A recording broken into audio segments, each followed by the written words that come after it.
Abordons maintenant un quatrième point, très important chez les ados, la musique. Qui aime la musique ? Je suis certainement certain que beaucoup aiment la musique. Et les gens qui nous regardent aiment la musique. Alors les styles musicaux sont très variés. Et les ados ont leurs styles musicaux et aiment la musique et écoutent beaucoup de musique. Ils en écoutent à la maison, ils en écoutent dans le bus, dans les moyens de transport, au travers des baladeurs.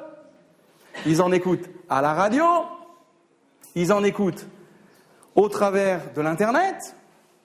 Et donc, ils sont dans une culture saturée de musique, les adolescents. Et c'est pas mauvais en soi, mais là aussi, il faut trouver l'équilibre. Quels sont les styles de musique qui intéressent particulièrement les ados ? Le pop-rock. Et je pense à Coldplay, Muse. Ça, c'est des éléments musicaux qui intéressent les ados. Pop-rock, avec ses stars. Il y a le rap, bien sûr, très apprécié des ados. Section d'assaut, Booba. Ils aiment, ils en raffolent, pas tous, parce que les styles musicaux peuvent être très variés. L'R&B, bien sûr, est très plébiscité par les ados. Shaim, Mac Pokora, R&B, qui passe beaucoup sur les écrans de télévision, au travers des clips, vidéos. Ils aiment aussi beaucoup la techno, au travers de David Guetta, Bob Sinclair. Voilà quelques noms un peu connus, dont raffolent les ados. Le hard rock aussi intéresse certains ados. Le style, le côté agressif. Une personne emblématique du hard rock, Marilyn Manson. Très appréciée des ados. Alors posons-nous la question, pourquoi la musique plaît-elle tellement aux ados ?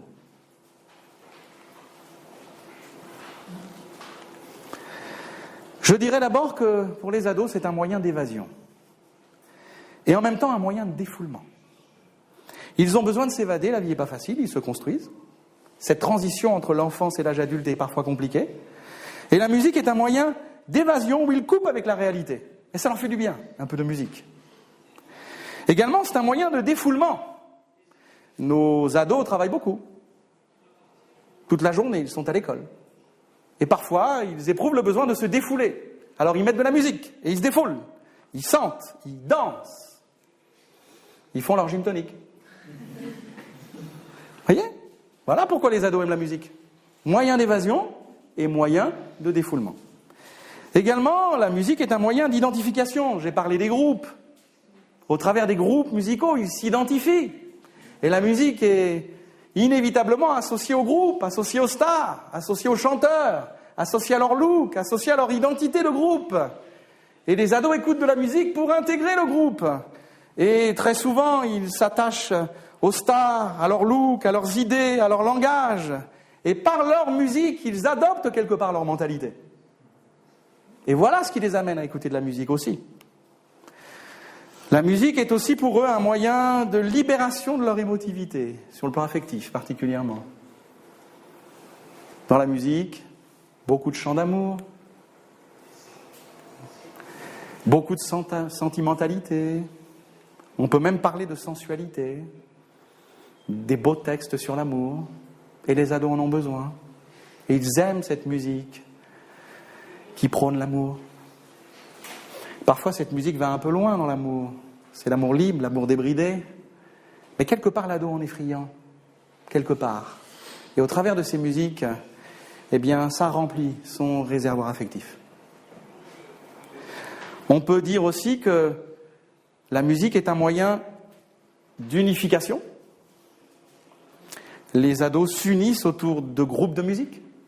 Ils se cristallisent autour de groupes de musique. Et c'est l'occasion pour eux de se retrouver. Je pense au reggae. La fumette, la musique et le groupe d'ados qui fait tourner le pétard. Vous voyez ? Un moyen d'identification à la musique. on se retrouve amis du même style musical. Un moyen d'unification. On peut dire que cette musique est un élément important de leur vie. Leur interdire, c'est difficile. Je ne sais pas ce que vous en pensez, mais leur interdire me paraît difficile. Mais les conduire vers des bons choix musicaux me paraît plutôt intéressant. Et j'aimerais donner 6 grands principes qui vont nous aider à orienter les ados dans leurs choix musicaux. Premier principe, pas d'orientation antisociale.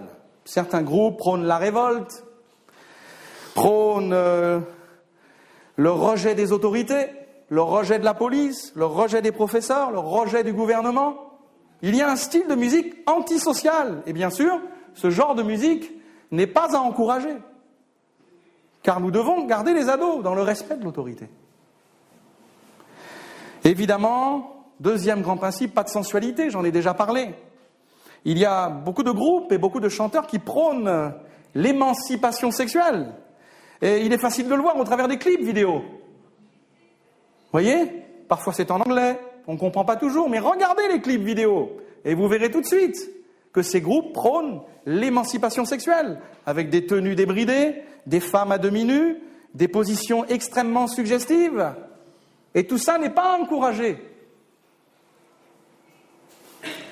On peut parler aussi de ce troisième grand principe, pas de vulgarité, beaucoup de vulgarité. Et je pense particulièrement à la musique à la radio. Beaucoup de vulgarité. Alors, les gros mots, c'est difficile à réguler.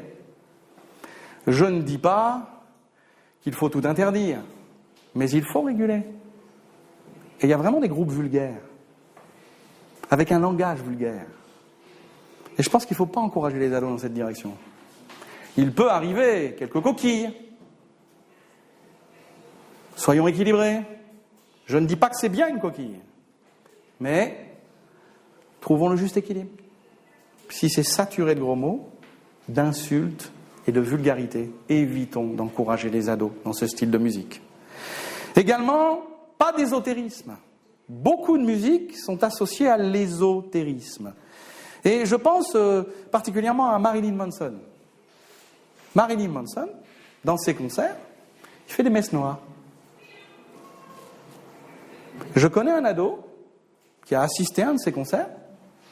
Il est venu, il a assisté, ils ont fait venir un chaudron, quelques sorcières, et ils ont fait une messe satanique pendant le concert.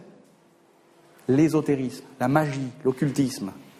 Lui-même était dans la salle et il a reçu une giclée de sang. Parce que dans le gros chaudron, il y avait du sang. Il a même, Marilyn Manson, coupé une vache en deux sur scène. Et ce jeune-là, cet ado à l'époque, il a reçu une giclée de sang. On l'a récupéré à l'église quelques mois après, il était possédé. Possédé. Il n'a plus jamais été le même après ce concert.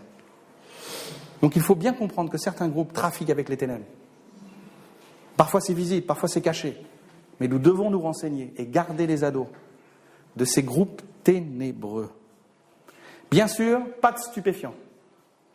Certains groupes sont reliés à la drogue. Certains groupes aussi prônent l'alcoolisme,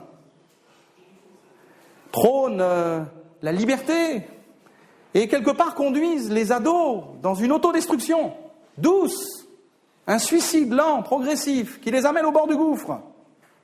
Et nous devons faire attention à ces groupes qui poussent les ados dans la consommation de drogue, d'alcool, LSD, hashish. Toutes ces drogues dangereuses. Et parfois la musique est associée à la drogue. Et nous devons être vigilants. Également, attention au volume sonore. Une génération de sourds se met en place parmi nos adolescents.